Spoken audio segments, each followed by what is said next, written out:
the last time I saw you was at the CMAs in November, and I remember concluding our interview and going downstairs to the juice bar. Yeah, that's what it do.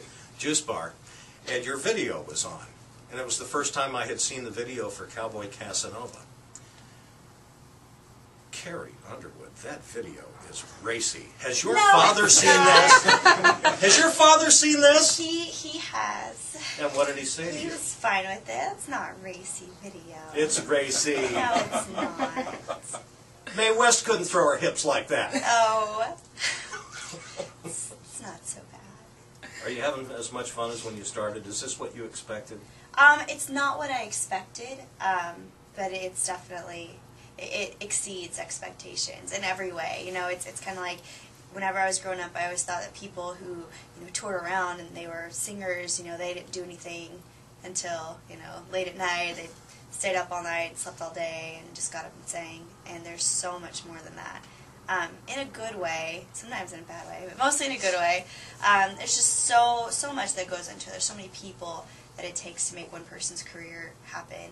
And, you know, there's always interviews and, you know, photo shoots and video shoots and just different opportunities come up that you just can't pass up, like, you know, being on a television show or something like that. And I always have my idol connection. I always want to go back and sing on that. So it's finding time for everything that becomes the problem, because there's so many good things that are going on.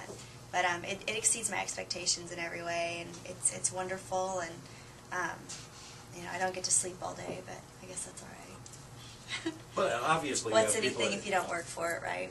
I guess you're right. And I will never forget something that Toby Keith said one day, and he said it here on B93, and that was that he was hanging out with some guys, and they were kind of complaining, well, I got to go in the studio this week, and then we're on the road for 3 weeks, and blah, blah, and whining and crying and complaining. And Toby was like, what is the matter with you? You should get up every day and thank God that you have this opportunity. And if you don't feel that way, get the heck out of the business. What's your response to that? I agree. And, you know, we all have our days when we're a little grouchy or whatever. But I definitely agree. And especially now, you know, it's kind of like you should be glad you have a job. So, you know, it's especially making music. It's not normal, like, you know, hours in one place. I get to go to lots of different places and see lots of different things and meet lots of different people. So it's really cool to, I don't know, just not, you never get in a rut, that's for sure. Do you fly everywhere, or do you have the bus experience too? I would rather drive than fly any day. Flying's just hard. It's just not really pleasant anymore. It's not, everybody's grouchy, and they give off these horrible negative vibes, and sometimes they put your luggage on the plane, they let you off and won't let you back on again. So yeah, that happened too. Yeah. Some people here today. Not me, thank goodness. Yeah. I noticed, I was reading a little bit about you a few days ago, and I was reading back some things about your trip when you went to Iraq to perform for the troops. And everyone comes back enlightened, I guess would be a good word. And I'm curious, from your perspective, what impact did that visit have on you personally? Well, it was great that you know, so many people were excited. But you know, it's kind of like what we see on the news and on TV. Isn't an accurate representation of what goes on.